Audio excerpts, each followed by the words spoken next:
Hi guys, first time ko mag voice over kaya pagpasensya nyo na. Ayan, pumunta ako sa church event and ito ay trick or treat para sa mga kids pero para din sa mga adults. Ayan.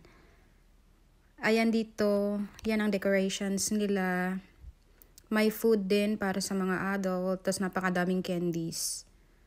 Ayan, may mga pumpkin. And ito nga pala ang aking father-in-law. Ayan, naka-costume siya. Ang cute niya. Ayan. Ang saya lang dito sa Amerika kasi nagse-celebrate talaga sila ng Halloween. Tapos dito naman may mga hot dogs and nachos. Oh, ang sarap ng cheese ng nachos na yan. Na-try ko rin yan.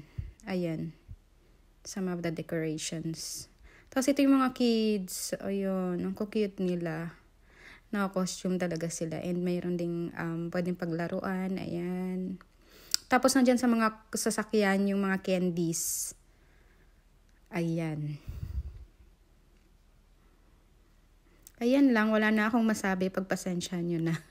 Tapos ito naman yung cake. Oh, ang sarap niyan. Vanilla. Vanilla cake. Ang sarap niyan. And then, ayan, may gummies. Tapos, meron din cookies. Oh, ang cute niyan kasi pwede kang mag-decorate. Ayan, sa mga pang-decorate dyan. Gumawa ako niyan.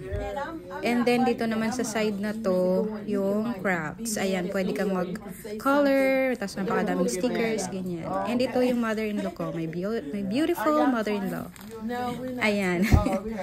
Tapos, ito yung mga kids. Konti lang yung napicturean ko kasi napaka-busy kong kumain. Ayan, napakadami kasing cookies.